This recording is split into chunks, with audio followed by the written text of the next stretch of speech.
দাবি দেওয়া আর কি, বিয়ে করে দুনিয়ার টাকা খরচ করে দুনিয়ার আত্মীয় স্বজন পাড়ার মাতবার তুমি মনে যায় আমার বিয়েতে খাইয়েছো, কোনো আমার কোনো কমতি ছিল? এতদিন ধরে ঘর সংসার করে দুনিয়ার টাকা খরচ করেছি, আর অমনি এখন আরেকজন নিয়ে চলে যাবে, তাহলে আমার লাভটা কি? কোনো মাতবার বউ ও নিয়ে চলে যাচ্ছে, ওর বউ হয়ে যাচ্ছে, কোনো সমস্যা নেই।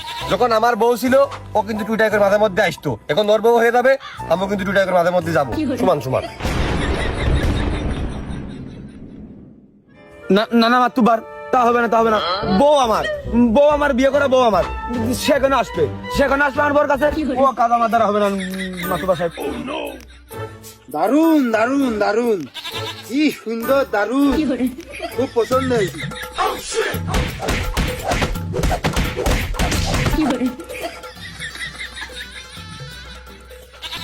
ও মিনছে, ওর যখন বউ ছিল তুমি যাইতে কা, আর এখন তোমার বউ হয়েছে, ও আসতে পারবে না কা? আমাকে মাতুব্বা খুব ফাইলতো।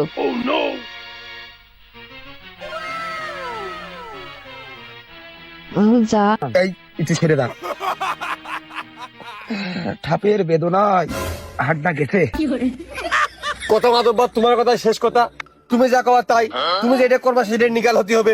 এখন বিয়ে করেছি আমি 2 বছর, 1 বছর ধরে ও কিন্তু আসতেছে, এখন আমিও ওর বিয়ে করার পর 1 বছর ধরে কিন্তু যাবো, এর মধ্যে কিন্তু কোনো কারচুপি হবে না, হলে কিন্তু সালিশ কিন্তু নিকাল হচ্ছে না। ও আসতো, আমু যাবো। এ একই তো আছে, তুমি মাইনে নাও, আমি দেখবান।